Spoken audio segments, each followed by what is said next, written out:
இதுல என்னன்னா, இன்னைக்கு திருச்செந்தூர்ல வந்து விஜய் அவர்கள் விசிட் போனதுக்கு அப்புறம் நிறைய பேர் அதை வந்து அதிரி புதிரியா அப்படி திரிச்சு திரிச்சு பேசிட்டு இருக்காங்க. என்ன அப்படின்னா, ஏற்கனவே எலெக்ஷனுக்கு முன்னாடி விஜய் அவர்கள் வந்து ஒரு சர்ச்சில் போயிட்டு முழங்கால் போட்டுட்டு பிரார்த்தனை பண்ணதை வந்து நிறைய பேர் வந்து பயங்கரமா விமர்சனம் பண்ணிக்கிட்டு வந்துகிட்டு இருந்தாங்க. இவர் வந்து சிறுபான்மையினர் ஓட்டை கவர்றதுக்காக தான் இப்படி பண்றாரு அப்படின்ற மாதிரி சொல்லிக்கிட்டு இருந்தாங்க.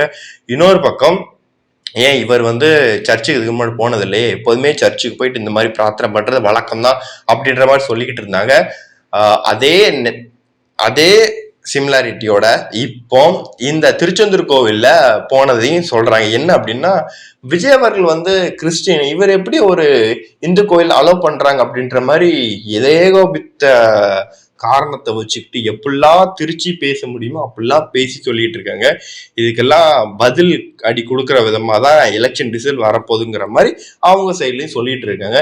எலெக்ஷன் ரிசல்ட்டை பொறுத்து தான் இருக்கு. அதே மாதிரி திடீர்னு நாளைக்கும் மகாராஷ்டிராவில் உள்ள சீரடி சாய்பாபா கோவிலுக்கு விஜய் அவர்கள் போறதா ஒரு பிளான் சொல்றாங்க. நாளைக்கு முடிச்சுட்டு அப்புறம் 30ஆம் தேதி வந்து தேவைக்காவில் உள்ள 234 தொகுதி வேட்பாளர்கள் விஜய் அவர்களை சந்திச்சு அவங்கள்ட்ட வந்து கலந்துரையாடல் பண்ண போறதா சொல்லிட்டு இருக்காங்க. இது முடிச்சுட்டு அதுக்கப்புறம் ஒரு 3 நாள் தான் இருக்கு.